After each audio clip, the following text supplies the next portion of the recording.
네, 우리는 지금 너무 불확실한 시대를 살아가고 있다고들 이야기합니다. 너무 우리 현실뿐만 아니라 미래가 어둡다. 그도 그럴 것이 우리가 평생 경험하지 못한 그 초유의 사태를 우리가 체험하고 있기 때문이죠. 그 어느 누구가 코로나19가 이렇게 우리에게 닥쳐올 줄 어떻게 예상할 수 있었습니까? 그래서 지금 현실뿐만 아니라 우리 미래도 매우 어둡다라고 이렇게 이야기하시는 분들이 있습니다. 너무 불확실해서 우리가 어떻게 미래를 준비해야 될지 모르겠다라고 하시는 분들도 계시죠. 어떤 분들은 아마 이게 조금 더 부정적인 마음과 생각을 가지고 이야기하는 것이 있겠지만 10년 안에 또 이 코로나19보다도 더 치명적인 그러한 전염병이 아마 발생할 것이다 라고 그렇게 이야기하시는 분들도 계십니다. 이러한 여러 가지 우리 닥쳐오는 정말 폭풍우같이 몰려오는 많은 문제들이 있습니다. 이 코로나19뿐만이 아니라 또 세계적으로 또 미국을 봐도 정치적으로 경제적으로 혼란의 시대를 살아가고 있고요. 또 여러 가지 도덕적인 면에서도 다소 깊은 암흑과 케이오스 속에서 살아가고 있다고 하는 것을 우리는 말할 수밖에 없습니다. 우리 성도님들 가운데 이렇게 이야기하시는 분들이 계세요. 우리는 이제 살 만큼 살았는데 걱정되는 것은 우리 자녀손들입니다. 이 미래를 어떻게 이렇게 헤치며 살아갈 수 있을까요? 걱정이 많이 됩니다 라고 하는 분들이 계십니다. 이 불확실한 미래를 우리가 어떻게 준비할 수 있을까요? 불확실한 미래가 어떻게 우리에게 어떤 모습으로 펼쳐질까요? 그러나 분명히 확실한 것은 무엇이냐면 우리의 미래가 어떻게 될 것이냐 확실하게 말씀을 드릴 수 있는 것은 예수 그리스도께서 다시 오신다고 하는 사실입니다. 바로 예수님이 재림하신다. 오늘 함께 나누었던 본문 말씀 마지막 44절의 결론이 무엇입니까? 인자가 오리라. 이것으로 우리의 모든 세계, 우리 인간의 역사가 이제는 멈추고 하나님의 세계가 도래해서 이제 다 부패하고 오염되고 불완전한 이 모든 이 세상이 온전한 그 첫 번째 창조처럼 회복되게 될 줄로 분명히 믿습니다. 불완전했던 우리의 모습, 마음, 영혼 이 모든 것들도 하나님께서 예수 그리스도 안에서 온전케 하여 주시고 또 우리로 하여금 부활체로 영원케 하여 주실 줄로 믿습니다. 이것이 우리의 분명한 미래에 대한 소망이라고 하는 것이죠. 인자가 오신다. 이 재림의 역사, 이 재림의 역사와 소망을 가지고 살아가는 이들이 바로 그리스도인이다. 종말론적인 그 소망으로 살아가는 이들이 바로 우리다. 이렇게 말할 수 있습니다. 이 믿음의 사람들, 예수님의 제자도 예수님께서 재림하신다 라고 하는 재림신앙으로 그 수많은 힘든 시간들 그리고 박해와 모든 핍박을 이기면서 믿음으로 승리했던 것이 우리 믿음의 선진들이었습니다. 이렇게 재림의 신앙이 우리에게 소중하고 중요합니다. 우리는 잊지 않아야 합니다. 그래서 크리스마스를 기다리는 이 첫 대강절, 전통적으로 교회에서 우리에게 주는 메시지가 무엇이냐면 바로 이 재림의 신앙이라고 하는 것이죠. 예수님께서 이제 이 땅에 오셨던 것처럼 아기 예수님으로 오셨지만 그러나 부활 승천하셔서 이제는 재림주로 심판의 주로 다시 오신다라고 하는 것이 대강절 첫째 주일의 바로 핵심적인 메시지입니다. 말씀드렸다시피 이 대강절 첫째 주일이라고 하는 것은 교회력으로 봤을 때의 새해 첫날입니다. 태양력으로 보게 되면 12월 30일이 마지막 날이고요. 또한 1월 1일이 태양력으로 볼 때의 새해 첫날이지만 그러나 이 교회력이라고 하는 것, 하나님의 시간으로 보았을 때의 이 대강절이 바로 새해의 첫째 날이라고 하는 것이죠. 본래 새해 첫째 날이 참 중요합니다. 왜 그렇습니까? 삶에 있어서 자기가 바라고 소원하는 것이 올해는 이루어지면 좋겠다라고 하는 그러한 소망이 있지 않습니까? 그 소망을 향해서 세상 사람들은 살아간다고 하는 것이지요. 세상 사람들은 우리 믿는 사람이나 믿지 않는 사람이나 또 이 세상의 많은 복들을 누리면서 살아가기를 원합니다. 저도 우리 믿음의 성도님들이, 믿음의 형제 자매들께서 이러한 하나님께서 주시는 이 땅의 복이 넘치도록 살아가기를 원합니다. 그러나 그것보다도, 그 소망과 희망보다도 더 중요하고 궁극적이고 정말 얼티밋한 그러한 소망이 뭐냐? 바로 재림신앙이라고 하는 것이죠. 주님께서 다시 오신다는 것입니다. 얼마나 그 소망이 중요하기에 교회력으로 봐서 첫째 날 그 소망으로, 그 희망으로 우리는 희망의 촛불을 밝히면서 우리가 지내겠습니까? 우리는 이것을 잊지 말아야 한다고 하는 것이죠.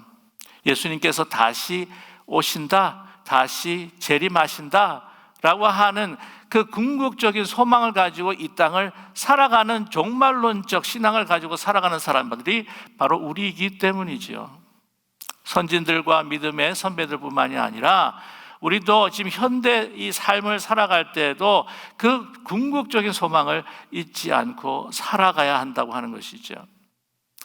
그래서 이 절기를 이렇게 지킨다고 하는 것이 사실 얼마나 중요한지 모릅니다. 이 절기를 지킬 때에 하나님의 때가 무엇인지, 그 때에 따라서 하나님께서 우리에게 주시는 가장 중요한 메시지가 무엇인지, 살아가면서 우리가 놓치지 말고 망각하지 말고 잊지 말아야 할 우리 신앙의 핵심이 무엇인지를 우리에게 가르쳐 주시는 그 시간들이 바로 이 교회 여기요, 교회 시즌이라고 하는 것이죠. 예수님의 재림은 분명히 우리에게 올 것입니다. 이건 분명한 사실입니다. 예수님의 초림만큼 분명한 역사적인 사실이 재림의 역사로 나타날 것입니다. 예수님께서 땅 위에서 오시리라고 하는 구약의 예언이 456회로 이렇게 나타난다고 합니다. 그런데 예수님께서 이 땅에 다시 오실 것이다 라고 하는 그러한 이 약속은 얼마가 되느냐? 구약과 신약을 다 합하게 되면은 바로 1518회가 된다고 하는 거죠. 그 가운데에서 신약만 따져도 예수님께서 다시 오신다라고 하는 그 예언의 말씀이 318회가 된다고 합니다.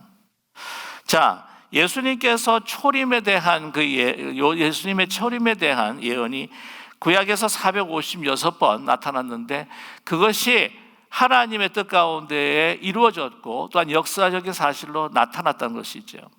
그것은 신화의 이야기가 아닙니다. 전설 같은 이야기가 아닙니다. 역사적으로 이루어진 예수 그리스도의 탄생이요 초림이었습니다. 그렇게 이야기한다면 구약과 신약을 통틀어서 1518회나 이렇게 반복하며 주님께서 다시 오실 것이다, 만왕의 왕 심판주로 오실 것이다, 인자가 오실 것이다 라고 하는 것이 어떻게 이루어지지 않을 수가 있겠습니까? 분명히 이루어진다고 하는 것이죠. 이것은 초림과 마찬가지로 이 재림은 예수님의 그 분명한 역사적인 사실로 우리에게 나타나며 드러나게 될 것입니다. 이것은 신화적인 어떤 이야기가 아닙니다. 전설과 같은 전승에서 내려오는 이야기가 결코 아니라고 하는 것이죠.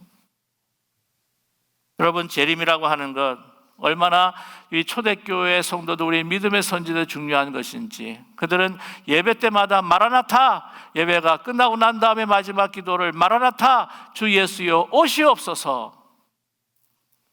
우리는 매 주마다 우리 주님 앞에 신앙으로 고백하지 않습니까? 하늘에 오르사 전능하신 하나님 우편에 앉아 계시다가 저리로서 산자와 죽은 자를 심판하러 오시리라. 하나님의 말씀이 선포되는 이 교회, 이 재림의 신앙, 이 소망이라고 하는 것이 가장 궁극적이요, 우리 인간 역사의 마지막 파이널 챕터라고 하는 것을 우리에게 분명히 나타내 주고 계시는데, 저와 여러분 이 세상에 이 땅에서 복을 누리고 하나님께서 주시는 그 은사들을 누리고 살아가는 것도 중요하지만, 이러한 분명한 하나님께서 우리에게 원하시는 재림의 소망을 잊지 않고 살아가는 저희 모두가 되기를 간절히 소망합니다. 그 재림의 소망이 우리 일상생활의 모든 것에 있어서의 그 프레임이 돼야 되고 그것이 기준이 돼야 된다고 하는 것이죠. 저는 목회를 하면서 성도님들에 대한 또한 바람들이 있습니다. 하나님, 어떻게든지 코로나19에서부터 강건케 하시고 모든 일이 형통케 하시고 그 기업과 자녀의 그 삶들이 다 지경이 넓혀져서 많은 이들에게 정말 하나님의 복받은 사람들의 모습을 보여주십시오. 그러한 마음으로 또한 목회도 하지만 그보다 더 중요한 것은 뭐냐면 저뿐만이 아니라 우리 모든 믿음의 성도들이 주님께서 재림하셨을 때에 아름답고 참으로 거룩한 모습으로 세워지는 그러한 소망, 그 소망을 가지고 목회하기를 원합니다. 저도 그런 모습으로 주님 앞에 서기를 원합니다. 저와 여러분, 그러한 거룩하고 아름다운 모습으로 주님 재림하시기를 마라나타 주 예수여 오시옵소서 라고 하는 가장 궁극적인, 다른 모든 것들은 다 부차적인 소망이요, 가장 궁극적인 주님 오시는 그대가 어떻게 앞에 설까 라고 하는 그 재림의 확실한 소망을 가지고 오늘 하루를, 순간순간을, 일상을 주님 앞에 우리를 드리며 살아가는 우리 모두가 되기를 원합니다. 그러나 현대인들은요, 이 재림에 대한 말씀을 굉장히 농담처럼 여길 때가 많습니다. 믿는 사람들도 이 재림에 대한 이 말씀에 대해서 별로 그렇게 중요하시 여기지 않을 때가 있다고 하는 것이죠. 현대교회에서 이 재림이와 같은 전설적인 이야기를 한다고 하는 것은 시대에 맞지 않는 거다.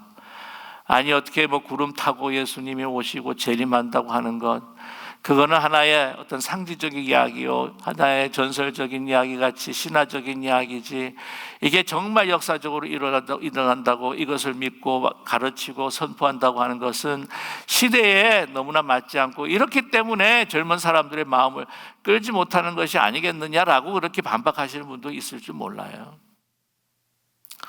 그러나 분명한 것은 주님께서 다시 오신다라고 하는 것은 진리요 역사적인 사실로 이루어진다는 것입니다. 하나님께서 심판이 이를 것이라 몇 번이고 노아의 시대에 노아를 통해서 많은 사람들에게 경고했지만 많은 사람들이 그것을 비웃고 조롱하며 그것을 아주 가볍게 여기고 넘겨버리고 말았다고 하는 것이죠. 예수님께서 다시 오시는 그날에도 이러한 노아의 그 방주의 그 시대와 비슷한 일들이 일어날 것이라 말씀하고 계십니다. 38절 말씀이죠. 홍수전에 노아가 방주에 들어갔던 날까지 사람들이 먹고 마시고 장가들고 시집가고 있으면서 홍수가 나서 그들을 다 멸하기까지 깨닫지 못하였으니 인자의 임함도 이와 같으리라 라고 말씀하셨습니다.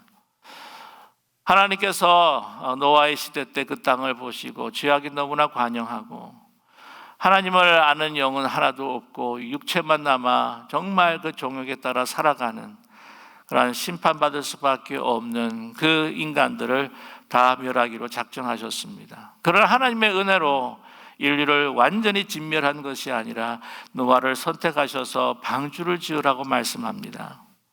그것을 순종하며 방주를 짓는 이 노아, 결코 그의 삶은 쉽지 않았을 것입니다. 노아에게 하나님께서 이렇게 방주를 지어라 라고 이렇게 말씀하셨을 때 그 방주를 지어가면서 혹시 다른 사람들이 왜 그런 배를 짓느냐라고 이렇게 물었을 때 이제 종말이 오고 모든 이 만물들이 심판을 받게 되고 너희들이 심판을 받게 될 것이다, 홍수가 올 것이다, 모든 사람들을 갖다가 진멸하는 홍수가 올 것이다 라고 하는 말을 하면 다른 사람들이 나를 정신병으로 알겠지. 그래서 아마 노아가 이거는 우리가 살 집인데 좀 크긴 하지만 새로운 스타일로 건축 양식으로 내가 짓는 거야, 그렇게 이야기했을까요? 아니라고 하는 것이죠. 그대로 하나님의 심판을 그들이 어떻게 접수를 하든지 간에, 그들이 어떻게 이해하고 노아를 놀리고 미친 사람 취급을 하든 간에, 그 주위에 있는 그 친척들도 그를 어떻게 취급하든 간에 상관없이 그는 하나님의 심판을 전했던 것이죠. 어떻게 제가 그것을 확신하냐고요? 베드로후서 2장 5절에서 말씀하고 있습니다. 성경은 분명히 우리에게 증언하고 있습니다. 옛 세상을 용서하지 아니하시고 오직 의를 전파하는 노아와 그 7 식구를 보존하시고 경건하지 아니한 자들의 세상을 홍수를 내리셨으며, 뭐라고 말씀하고 계십니까? 옛 세상을 용서하지 아니하시고 오직 의를 전파하는 노아와 그 7 식구라고 그렇게 말하지 않습니까?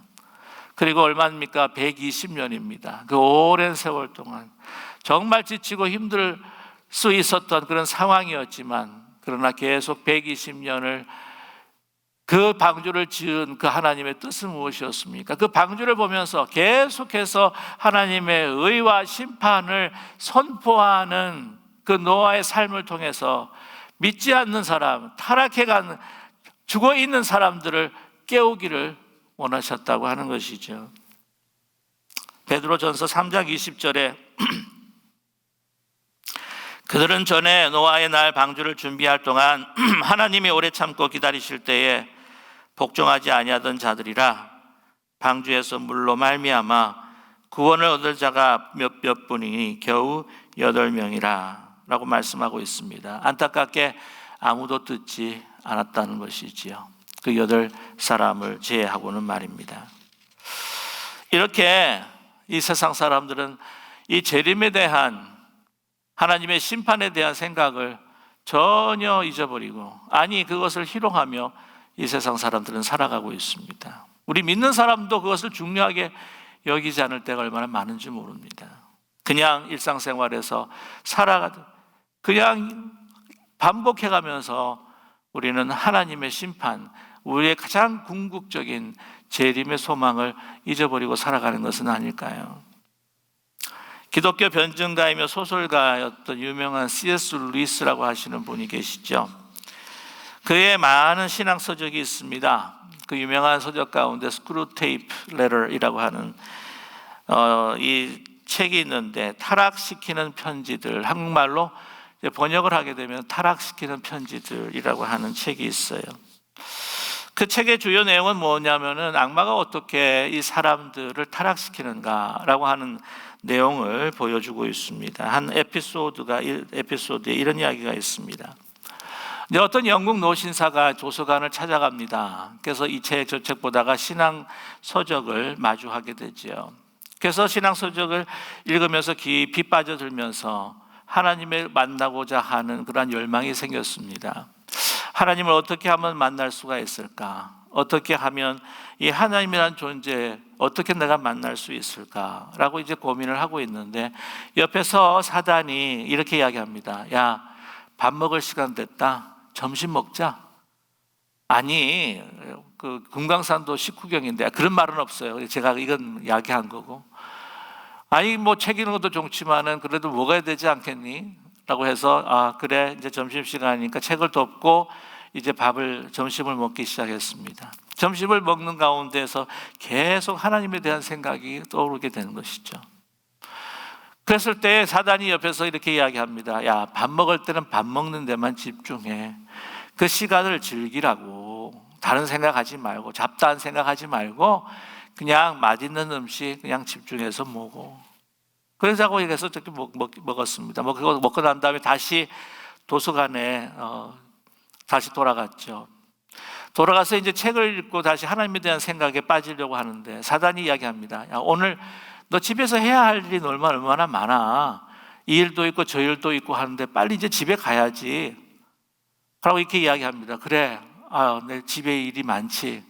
집에 가야겠다 하면서 버스를 타고 가는데, 버스를 타고 집으로 가고 있는 그 노신사를 바라보며 그는 아주 쾌재의 미소를, 승리의 미소를 지었다고 하는 사실이죠. 베드로전서 5장 8절에서 말씀하고 있습니다. 근신하라, 깨어라, 너희 대적 마귀가 우는 사자와 같이 두루다니며 삼킬 자를 찾나니. 여러분, 새 번역에서는 뭐라고 말씀하고 있습니까? 정신 차리고 깨어 있으십시오. 여러분의 원수 악마가 우는 사자와 같이 삼킬 자를 찾아 두루다닙니다.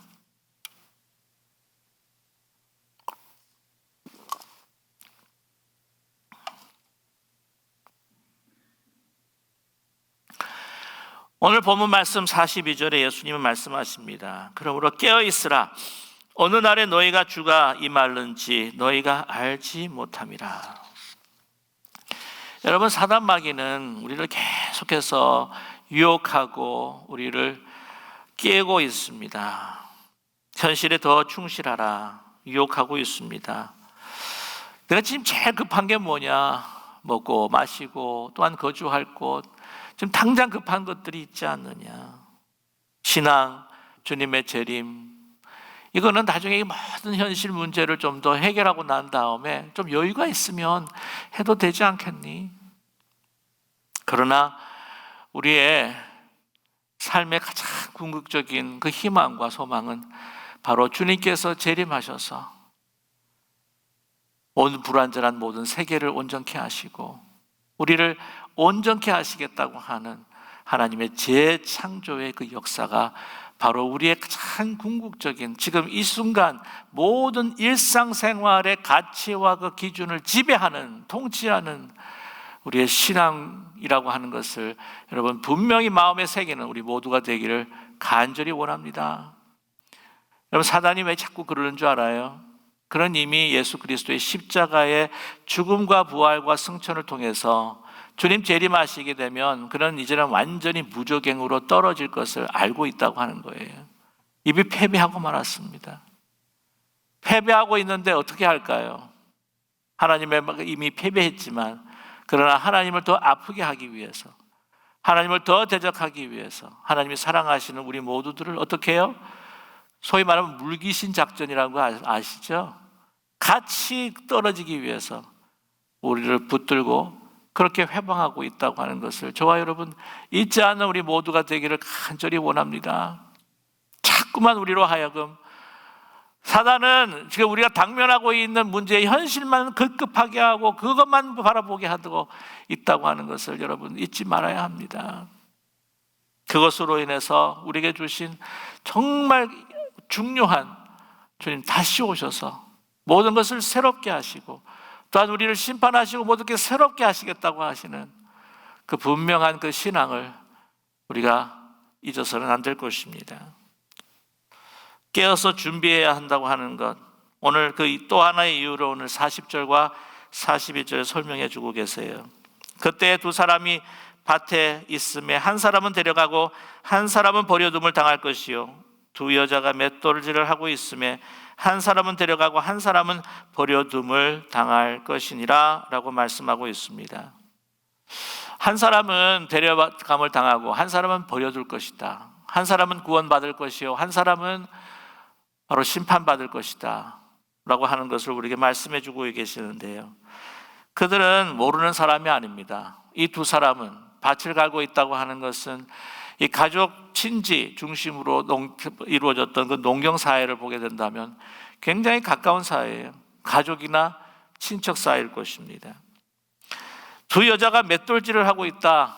가족이 아니면 친지 사이일 겁니다. 하여튼 동료라고 해도 가장 가까운 친구였을 것 같습니다. 그러나 한 사람은 남고 한 사람은 내버려두고 심판받고 한 사람은 구원받게 된다고 하는 것을, 그 절박한 상황을 우리에게 말해주고 있지 않습니까? 저와 여러분, 정말 주님의 오시름을 재림하기 위해서 다시 우리의 신앙생활을 점검해 볼 때 제일 중요한 것이 뭐냐면은 바로 예수 그리스도를 구주로 영접하고 본어겐한 중생의 신앙, 정말 내가 구원받은 하나님의 자녀라고 하는 확신 있는 믿음이 우리에게 필요하다고 하는 것이죠. 제가 이것을 압니다. 이러한 구원의 확신, 중생의 경험 없이 저는 모태신앙으로 살아오면서 정말 주님 만나기 전까지 제가 우리 함께 같이 생명의 축제를 함께 할 때에 제가 고백을 한 적이 있었는데, 정말 주님을 만나고 체험하기 전까지 그냥 나의 어떤 도덕성, 사람들이 칭찬해 주니까, 또한 이것이 참 바른 삶이라고 또 생각을 했고, 도덕적인 삶이라고 또 생각을 했고, 하다 보니까 그러한 예수님을 정말 구주로 영접하는 경험 없이 그냥 봉사도 열심히 하고 또한 교회도 섬기고 하는 제 모습을 보았던 것이죠. 그것으로는 충분하지 않다는 것입니다. 진정 예수 그리스도를 만나서 정말 중생의 경험과 그 기쁨을 우리가 경험하고 구주로 정말 섬기고 모실 때에 주님 재림하시는 날 구원받는 백성으로, 구원받는 하나님의 자녀로 설 수 있는 우리 모두가 되기를 간절히 소망합니다. 우리 기쁜 우리 교회분, 성도님들 다 그런 분이라고 저는 이렇게 믿어요. 또한 그렇게 설 수 있도록 목회하는 것이 저의 목회의 핵심이 아니겠습니까? 주님 앞에 재림하실 때에 거룩하고 정말 분명한 그 구원의 확신을 가지고 아름답게 설 수 있도록 말이죠. 내 아내가 열심히 교회를 다니고 믿으니까 나도 치맛자락 잡으면 구원받지 않겠습니까? 이렇게 이야기하시는 분도 있겠고, 아니면은 저희 아버님이 장로님이, 저희 아버님이 신학대학입니다, 이런 총장이십니다. 이건 통하지가 않는다는 거예요.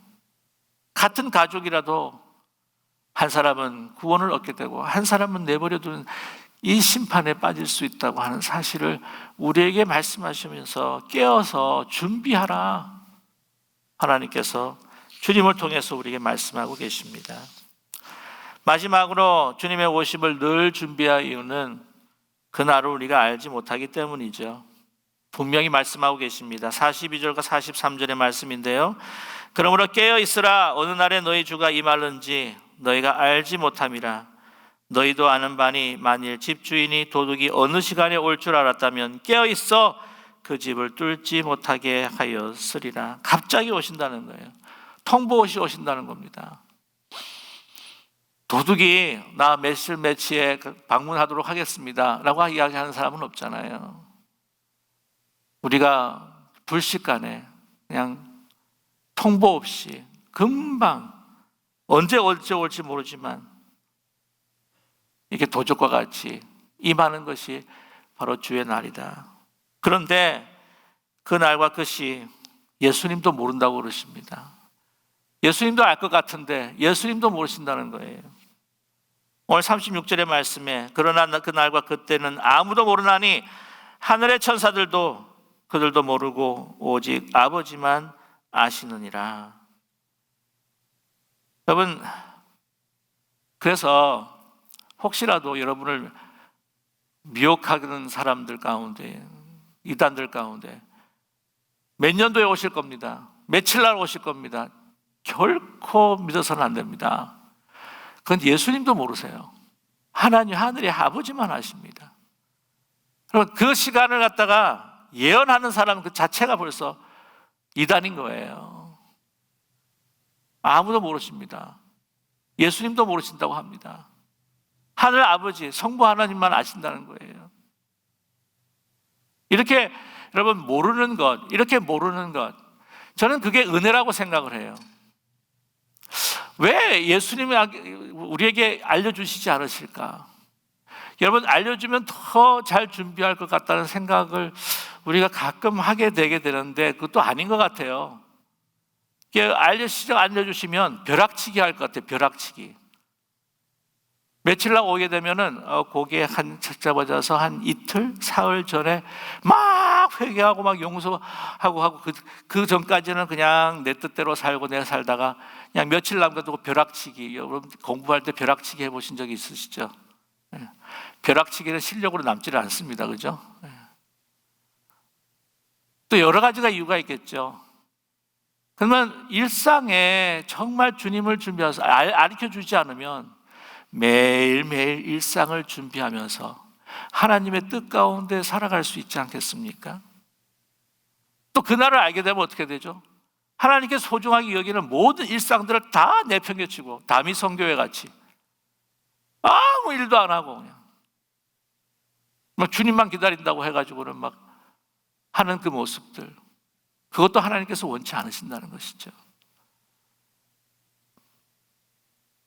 내일이 주님께서 오신다 할지라도 내가 후회하지 않을 만큼 주어진 나의 일상을 통해서 하나님을 사랑하고 또 이웃을 사랑하면서 그러한 주님 오실 그 재림의 소망을 가지고 이 땅에 나의 궁극적인 소망을 두지 아니하고 내가 주님 오실 때 어떻게 아름답고 거룩하게 설 수 있을까? 또한 우리 믿음, 우리의 가족들이, 우리 사랑하는 친지들이, 우리 믿음의 성도들이 어떻게 함께 하나님 앞에 거룩하고 아름답게 설 수 있을까? 우리 함께 그 소망으로, 여러분, 어떤 문제도 우리를 피하게 할 수는 없습니다. 이 궁극적인 소망을 가지고 살아가는 이들은 세상을 이기고 문제를 넘어서 정말 하나님 앞에 영광을 올려드리며 영원한 삶을, 주님 오실 때에 영원토록 우리가 함께 살 뿐만 아니라 이 땅에서도 그 종말의 신앙 가운데 영혼을 살아가는 우리 모두가 될 줄로 믿습니다. 대강절 주님 오신다고 하는 마라나타 신앙으로 여러분 이 세상을 승리하며 살아가는 저와 여러분 되시기를 주님의 이름으로 간절히 축원합니다. 기도하겠습니다. 사랑의 하나님 아버지, 교회력으로 봤을 때 새해 첫날입니다. 2021년도 하나님의 시간, 하나님의 때, 하나님의 뜻, 이제 우리의 삶에 가장 궁극적인 우리의 소망이 그리스도의 재림, 그리스도 앞에 서야 할 날, 모든 것이 새롭게 창조되고 우리가 주님의 은혜 가운데 온전하게 되는 그날로 우리의 궁극적인 소망을 다시 삼고 결단하면서 이 땅에 소망을 두는 것이 아니라 오직 주님 안에서 영원히 변하지 않는 소망으로 이 땅의 모든 문제들을 승리하며 이기고 하나님의 영광이 되는 우리 모두가 될 수 있도록 축복하여 주시옵소서. 예수님의 거룩하신 이름으로 기도드립니다. 아멘.